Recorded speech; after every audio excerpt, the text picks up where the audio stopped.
Welcome to Downtown Sports. My name is Downtown Stephen Brown, and in today's video, guys, I want to talk about what's next for the Toronto Maple Leafs and their pending unrestricted free agents. And to do that, we're going to start with thought number 6 in Elliotte Friedman's 32 Thoughts segment from this past week, which reads, I don't believe there's been much negotiation with UFA to be Jack Campbell, but I do think there's been discussion with Mark Giordano to return at a lower salary. And because I think it's going to be quicker to talk about Mark Giordano, we'll start with him and then get to Jack Campbell. Giordano's 38 years old right now, and by the start of next season, he'll be 39. This past season in the NHL, there were only 18 defensemen in the entire league who were 35 years and up. And if you look at the guys who played over 20 minutes a night, Giordano being one of them, there was only 5. Giordano's average time on ice went from about 21.5 minutes a night playing for the Kraken to just over 19 minutes a night for the Maple Leafs. And that included time on the power play and on the penalty kill as well. He was still about a top 4 defenseman for the Maple Leafs, and a very effective one even for his age. If we're looking at the with and without numbers at 5-on-5 on hockeyviz.com, the Maple Leafs were a better team, both offensively but especially defensively, with Mark Giordano on the ice. And it's not just that the team was better defensively when Giordano was on the ice for them, it's where the team was better defensively with him out there, and that's specifically right in front of their net and in that high slot area, which was a problem for them last year. The same can be said for their penalty kill. They were just a better team defensively all around, no matter what state they were playing at, with Mark Giordano on the ice. But I also don't want to paint Giordano as just having been a one-dimensional type player for the Leafs this past season. Coming over from the Seattle Kraken, who are not known for their goal scoring, and playing for the Maple Leafs, we saw a much similar overall player to what he was in his last season with the Calgary Flames.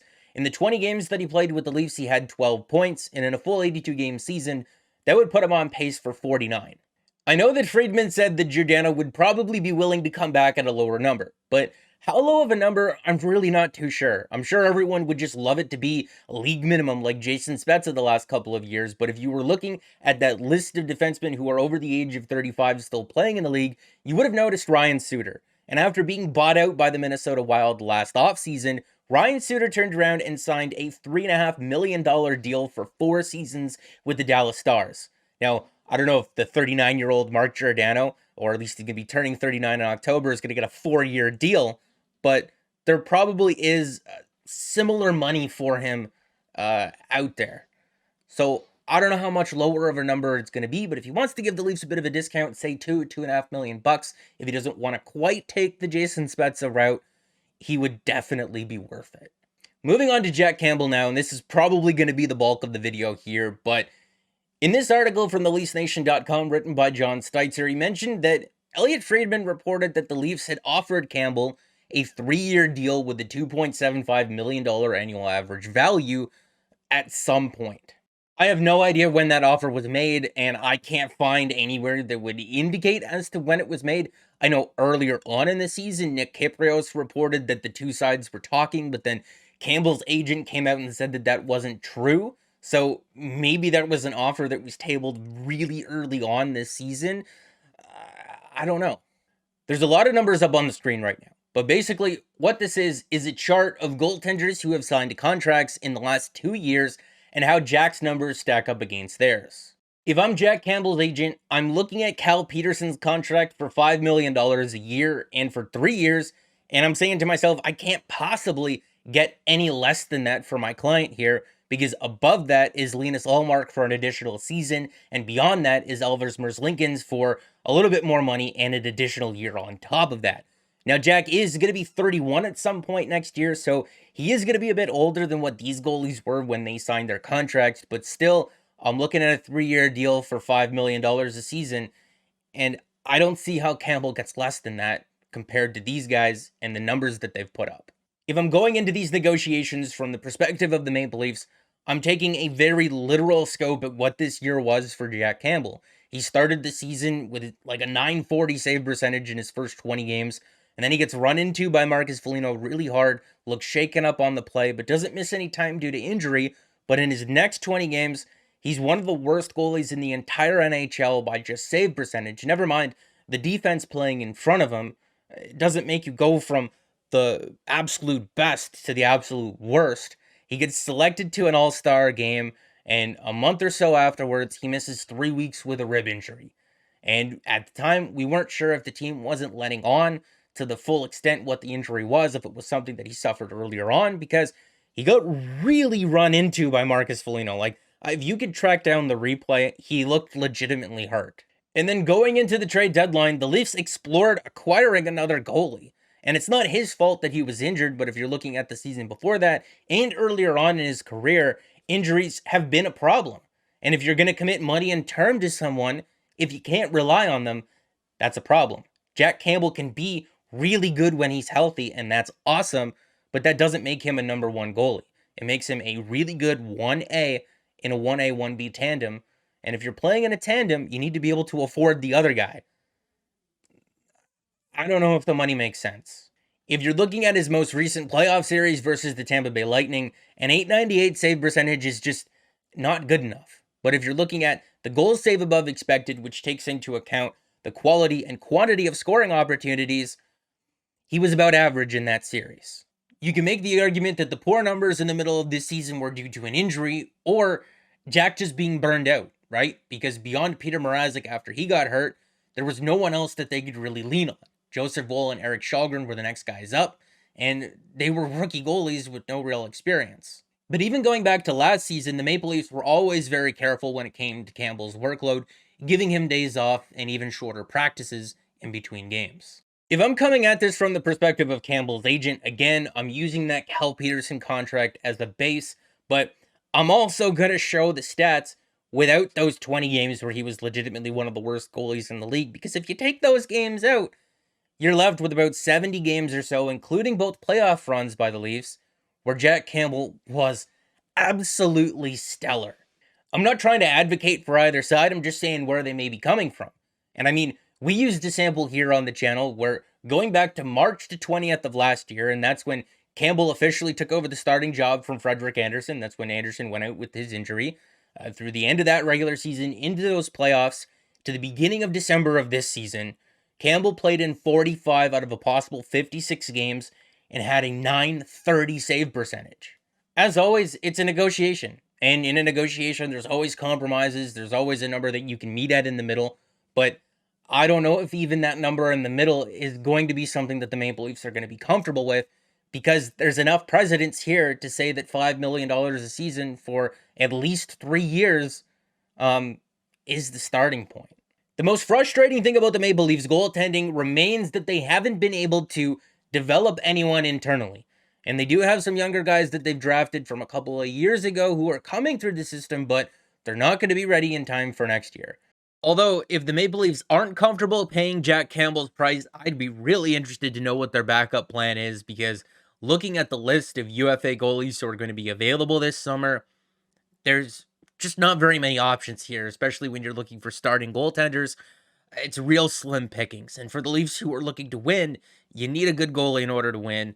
So maybe they explore a trade. I don't know. We're going to have to revisit this in another video. Up on the screen here are a bunch of guys who I think profile similarly to Ilya Mikheyev. They play similar roles on their team. Their contracts are there, and it's sorted by expected goals above replacement. When it comes to middle six forwards, there probably weren't very many guys in the NHL better than Ilya Mikheyev last year, and because of that, I'd say a fair contract for him is anywhere between $3 to $3.5 million on a 3 or 4 year deal. Now, some people are of the belief that regular season stats don't matter, and that's not true, but I don't think that we place enough emphasis on playoff numbers. Because if we're looking at the playoff numbers for Ilya Mikheyev, in 19 career playoff games, he's got 2 goals, and both of them were into an empty net. He had 21 goals in 53 games during the regular season. He was an important piece of that shutdown line. He was an integral part of their penalty kill, and he was even good defensively on that shutdown line in the series against the Lightning. But as that series went on, they got next to nothing offensively from that entire line.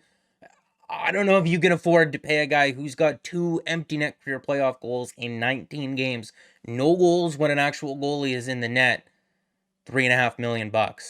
From one Ilya to another, Lyubuskin is a really interesting free agent for the Maple Leafs.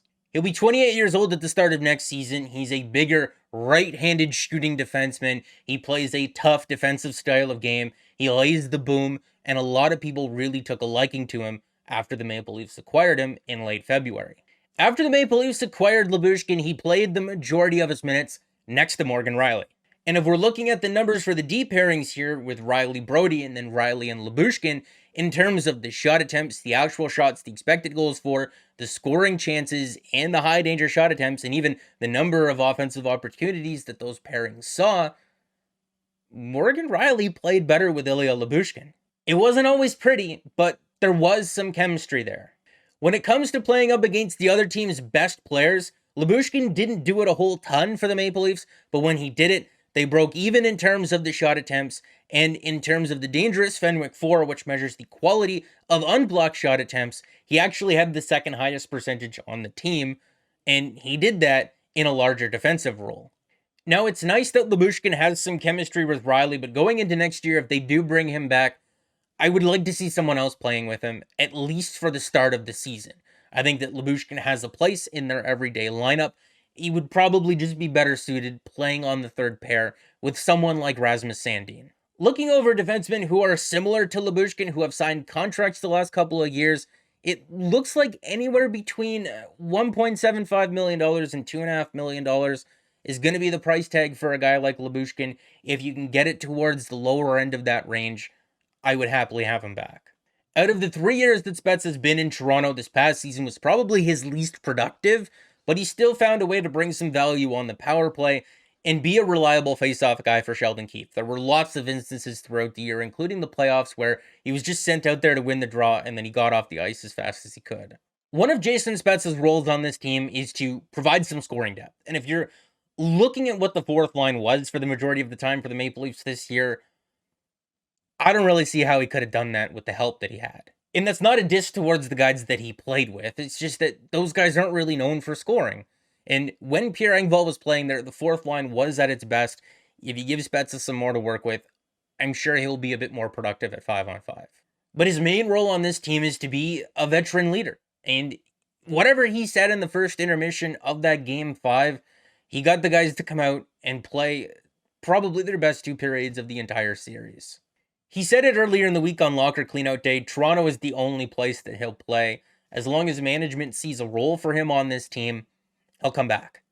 And if they don't, I don't know if he's ready to transition his career from playing to maybe like a player development role or a coaching gig, but I would love to have him after he retires. But first, he's got to hit 1,000 points, so he needs to come back. He's 5 points shy. They got to bring him back. The last guy that I wanted to talk about is Colin Blackwell. And Blackwell came in as an add-on in the Mark Giordano trade, but I thought he was an effective player for the Leafs. If you're looking at his 2021 season with the New York Rangers, he played primarily in an offensive role with Artemi Panarin and Ryan Strome. And in an 82-game season, he would have been on pace for 21 goals. He's got an okay nose for the net. For a smaller guy, he's not afraid to throw the body or block any shots. And for the Leafs, he played primarily a fourth line role, but he can play center, the wing, he can play higher in your lineup, he can play lower in your lineup. The Seattle Kraken had him primarily playing with Yanni Gourde and Kalle Jarnkrok in a defensive role. He had some okay numbers, playing that kind of a role before he came over. If he'd like to come back for under $1 million, I'd like to have him. If not, there's going to be other guys like him available in free agency or in the Maple Leafs system. If I didn't mention somebody who needs a new contract, it's because we were just going over the UFAs in this video. And in the next one, we'll talk about the restricted free agents. So the RFAs, guys like Kasha, Engvall, Sandin, Liljegren. And I know that a lot of people want to talk about a lot of other stuff when it comes to the Leafs, but, there's a lot of time between now and July 1st. And don't worry, we will talk about the more touchier subjects when it comes to the core and the management and the coaching staff. I'm just taking my time with that. But that's going to be the end of this video, guys. Make sure to like it if you did like it and subscribe for more, because more is always on the way. And guys, I'll see you in the next one.